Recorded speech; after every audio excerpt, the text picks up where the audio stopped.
Hello and good evening, Western Po Boy. You might be asking why in the hell is my second episode going to be about borders? Well, I'll go into it some. There are a couple of, reasons for this. First off, the concept of a border is a fundamental thing. So, in so many subjects outside of legal philosophy, law theory, economics,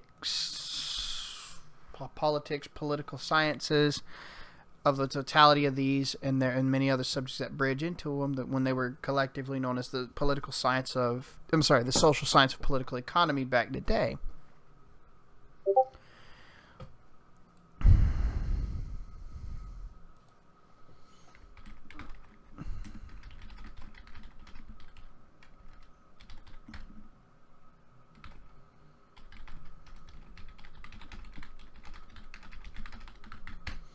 Pardon that. That sound will come through no longer as I just close that window.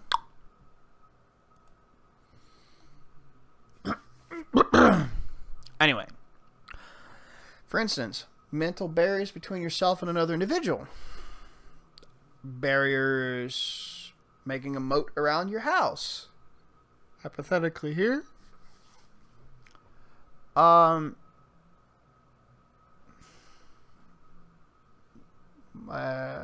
The type of psychological barrier between yourself and another would be saying boundaries. Boundaries, that's a type of psychological barrier to shield yourself from the dysfunctionality or psychological abuse or whatever put upon by someone else. Even if it's a fucknut you care about, you know what I'm saying? That's an example. The boundaries between implications of the definitions of meanings of words.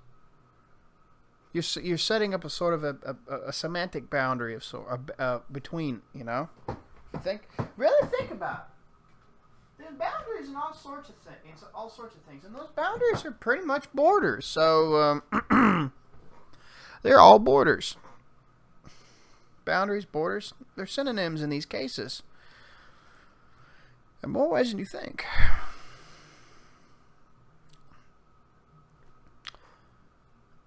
Bridging the borders of property rights. Property rights implicate borders overall. So, you can bridge borders of people's property rights together to make a more unified border. For different applications and different reasons. And if you want to go into this more, the pieces Hans Hermann Hoppe wrote for this would be Small is Beautiful and Efficient, The Case for Secession, Democracy, the God That Failed, The Economics of Politics of Monarchy, Democracy, and Natural Order, The Economics and Ethics of Private Property, The Myth of National Defense, Essays on the Theory of History and Security and Production, which is, by the way, a sequel to Gustave de Molinari's works. And if you don't know who Molinari is, he is the pioneer, he is a co-pioneer of panarchy, and he is the originator of market anarchy, overall as a concept and as a writing topic, through his work, The Production of Security. He was also the intellectual heir and descendant of Bastiat, Frederick Bastiat, and he told him, Molinari said, son, on his deathbed, said, son, I want you to be my successor. I want you to be my heir. I want you to carry on my works, and he said, I will. Molinari told him, yes, I will. Similar parallel to how Rothbard said something similar along the lines to Hoppe before he died. Interesting parallel there. If history doesn't repeat itself, it rhymes. Sometimes for better, sometimes for worse. It doesn't do just one or the other. You can opine that it does, but I've yet to see strong cases for doing just one or the other. If it doesn't repeat, it rhymes. That's the rule of thumb, and it's not been disproven. People say it has, but haven't really demonstrated.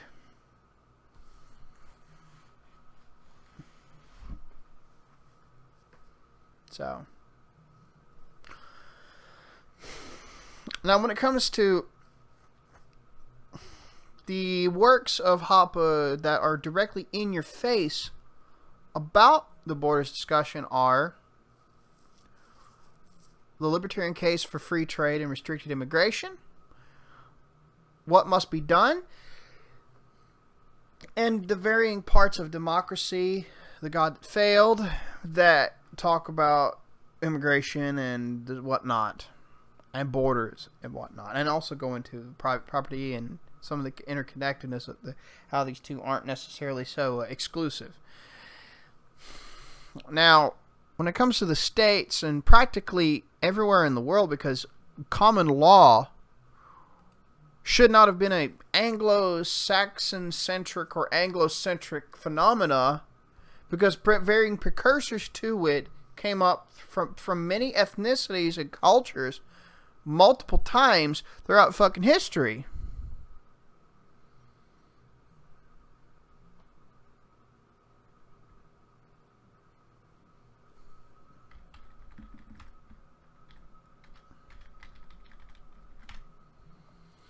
So there's that.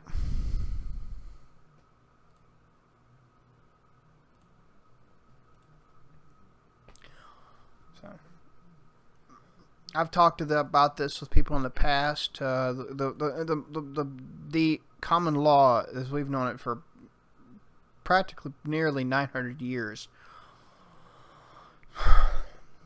The further we've shied away from it instead of keeping with it and improving on it over time, the worse shit's gotten, and we've got repeated cycles of this that rhyme with the past cycles in history that we all try to look at for answers, but also different from those because of it. And the evidence is kind of it's in our faces in varying ways.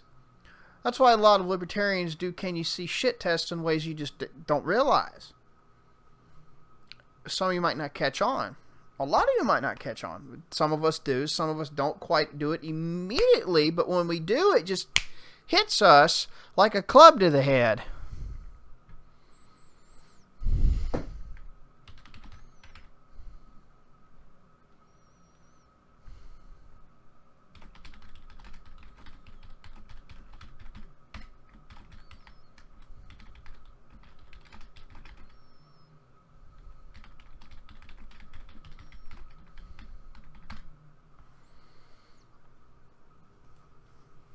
So,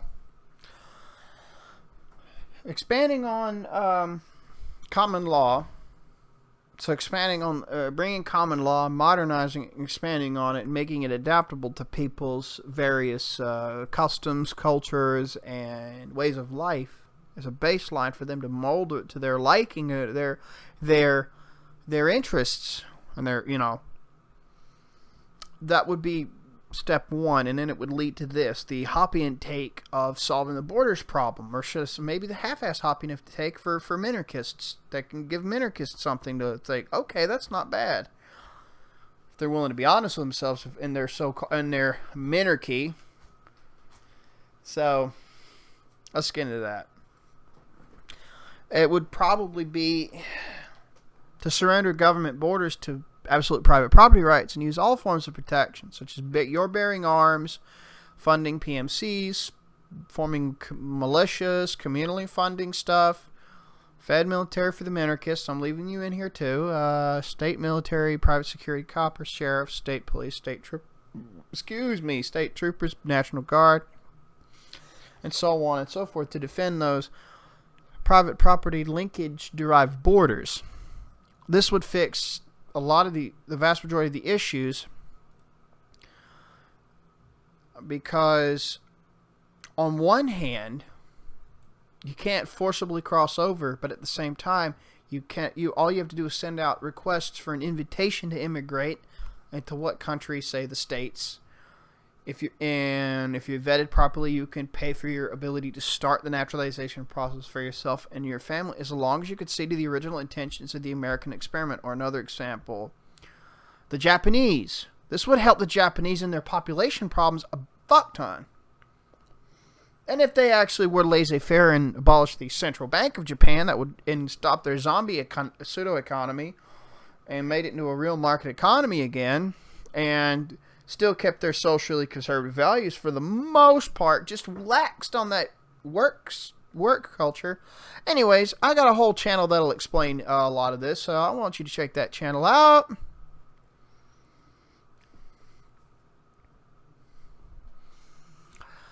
And a couple of videos and specifics talking about these particular issues. And I will link them down below. Please subscribe to that gentleman, that handsome son of a bitch, and watch those videos. You'll see why I'm asserting this. So you don't want you can't just forcibly cross a border, because it would be violating property rights. But you don't want to just break in or hop over the fence, but you're not entirely banned either. It's also a baseline for, again, tweaking and adjusting here and there according to the demands of the property owners, as long as they don't think giving up their property rights is a valid thing, because guess what? It fucking ain't! That's commie shit! In government structures, by their nature, unless you're talking about a property co-ownership ultra-minimal monarchy, they won't have a legit claim over property. Now, I will admit this does go quite deeply into razor fists why we need the wall of Rant quite nicely, because, yeah, there are the welfare incentives and the drug cartel to factor, but the bigger issue is that the Mexican government, it's amongst one of the world's most corrupt, and they use that border as a political pressure release valve and use it to fuck with us on a daily beyond a shadow of a doubt. If that border was made and remade and subjected to private property rights for the people here in the States that live nearest to it and up against the border, have a much better invitation application to send out for that invitation-based immigration and a more strict assimilation process, well, you would actually excuse me, you would actually fix a lot of these problems and address what he was talking about in the video. You're not banned, but you can't come over the border freely. Because legit property rights would imply some kind of legit borders, and you'd be violating those property rights, and you'd be violating those policies based around that. So let's stop calling illegal aliens, yes, the fucking refugees of a boog-required territory that's needed a BOOG to happen decades ago. Yes! Everything that Laissez-faire said in that video was correct. But this would be the most likely method of doing this. If you want more info, check the Laissez-faire video down below.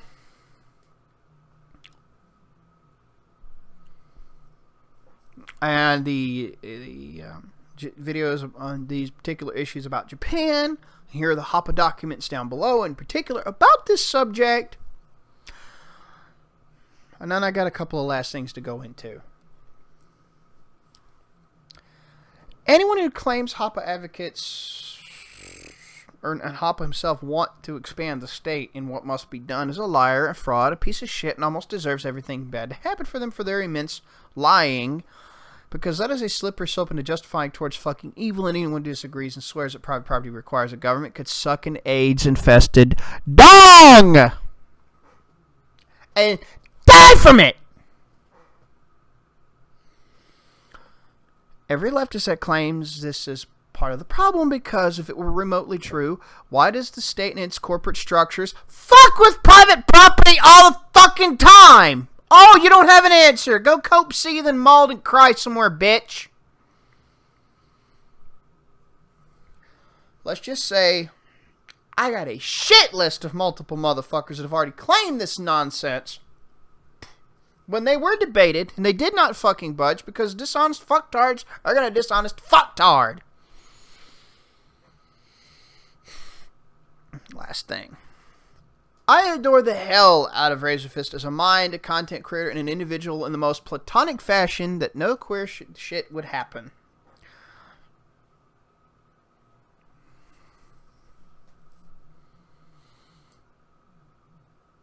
And in my personal take, I saw the leaks of a fat bitch that I had falling. I had butted heads with, because I called her a cunt because she was being one. It caused a gigantic nuclear fallout, and a group of simps fucking was white knighting her ass, and that's how I got first-hand experience about simps and fucking incels years ago.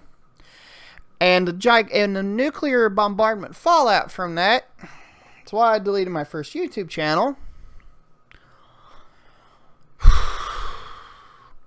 And after I saw those, I was asexual for 5 fucking minutes. And that's as close to being gay as I ever want to get, personally. No offense to you who are homos that follow me. Nothing against you. That's just going to explain it. Just why that's not my thing. Yeah, I can make some pretty fucking queer jokes. Don't get me wrong. I can say some pretty gay shit. Doesn't mean I actually think it. I just got a really vulgar sense of humor.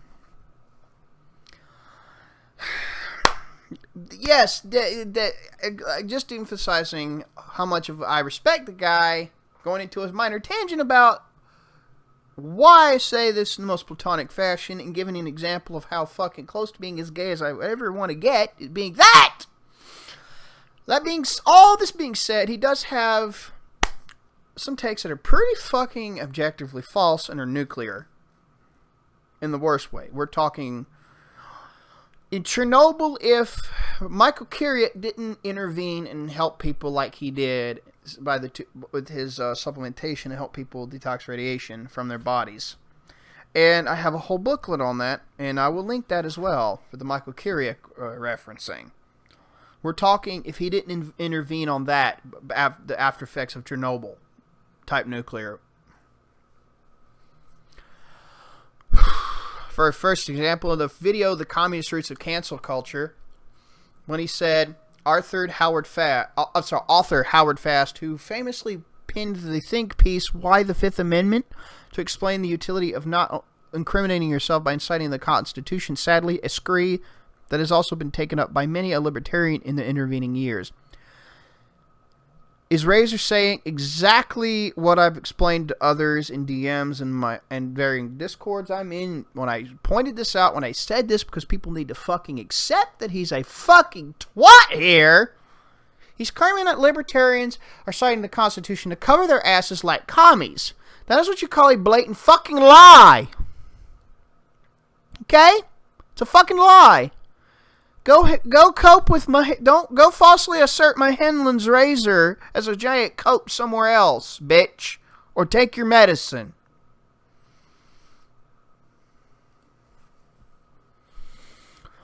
There are reasons there are many reasons why a libertarian would cite the Constitution, is to show that the biggest one, though, is to show they are the genuine continuation of the works behind the Constitution, the principles behind it, and what the USA founding fathers' ideals and works are. They're the continuation of this in the modern era. And they're the demonopolization of the word libertarian from the leftoids that monopolize it, going back to the French commie Joseph de Jacques. 2 years short of a full century monopoly, thanks to the demonopolization efforts of Rothbard. Again, in 1995, which, if we were in an alternate universe, would be the year Marty went back home on the strike of a bolt of lightning to generate a wormhole in front of a car that would collapse in a fucking plasma because of the high ionizing energies involved in doing such. Sorry, I wasn't trying to go into theoretical physics territory here with meet sci-fi, but I just did, because I thought it was a good little wisecrack. Or a nice little subtle, not so subtle referencing piece. So, the next take he did was, he claimed Rothbard was a moron, which is petty and childish and, fucking wrong! If anyone who was a moron's fucking Rand! That was him having a moron moment, or a man period, on fucking Twitter when he said that. Yeah, there are things that I, as a Rothbardian, disagree with Rothbard on in certain areas. He was still the modernizer of the liberty thoughts, and the pioneer of the American liberty movement, and all their offshoots.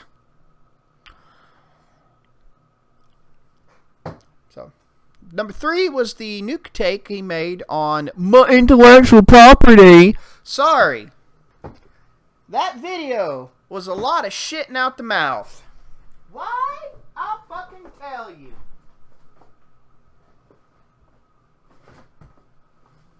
If IP...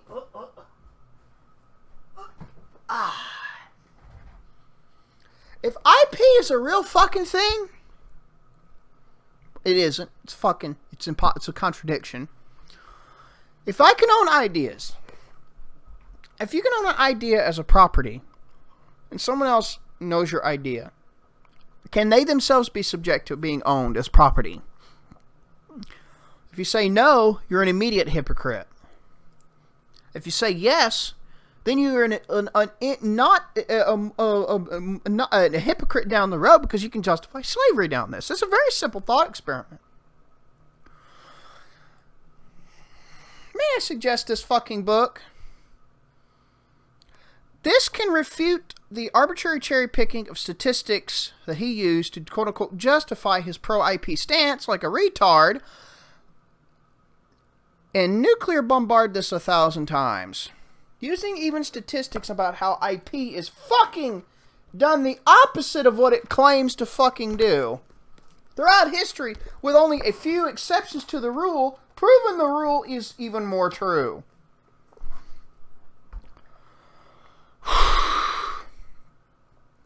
And then there's this clip. For said incline to be politically effective, it must first be lubricated. And the authoritarian opposition cannot accomplish that because they aren't in a position to. Only entrenched a-holes on our own side can facilitate that particular feat. 100 years of accepting the false premises of our enemies by arguing on their own terms should long have disabused you of that fallacious notion. It wasn't the brilliance of socialist economists or bra-burning feminists that turned universities into struggle session study hall. It was right and libertarian-leaning economists who were so busy arguing the inefficiencies and impracticalities of socialism that they unwittingly and implicitly accepted the underlying unspeakable evil that seizing the property of strangers is morally permissible if it's done in service to some nebulous collectivist social principle. Milton Friedman and Murray Rothbard, whatever their other virtues, did more harm to liberty and property rights by arguing on and thus accepting the flawed moral premises of their enemies than the most frothing, fidel-filating socialismo in all of academia. You heard it, folks. I guess the non-aggression principle somehow fucking is conceding to leftoids on their moral premises? Apparently? You fucking reject? Fuck off. Fuck right off.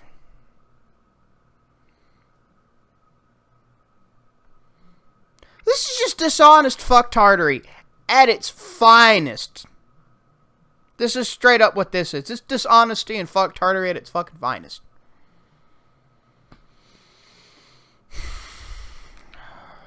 Wow. I will give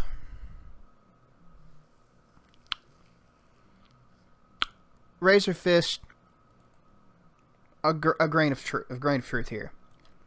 In spite of the fact that he had the fucking balls to claim Murray Rothbard adopted leftist moral premises, which is what the phrase sounds good in theory, but bad in practice comes from, which is objectively false, because again, ethics of liberty, motherfucker. The non-aggression principle, you son of a bitch. Fuck yourself with a wooden dildo, and may it splinter off into your prostate. Stop, or either do that, or stop being a lying faglione. All right. Rothbard talked about the non-aggression principle for a fucking reason. The incentive to lie about it is about it. Or to not bring it up because Rothbard's moral grounds against socialism applies to all forms of statism, even minarchism, which he is an espoused advocate of. That's the red flag. That's why I'm calling this kind of shit out. I will give him this bone. In spite of cussing him like this, I will give him this bone about Milton Friedman. He is true about Milton Friedman because in a socialism of the money supply system, he'll concede with the so-called moral premises of socialist because he theorized monetarism and liked Keynes. Sucked him off a little too hard for my taste. Because all the good Milton Friedman ever did was outweighed by his biggest fuck tartary, which is this, which led to the heterodox version of monetarism, which the Rothschilds use right now. Oh, I just said that dirty word. Oh my goodness. Oh my god, UN, propagandize me, mommy.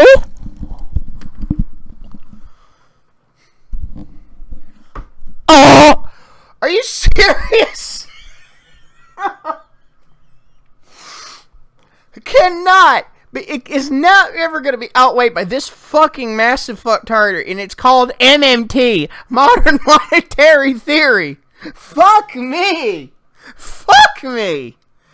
Oi, I gotta go. I'm about to have an aneurysm from the fucking cringe this is giving me right now.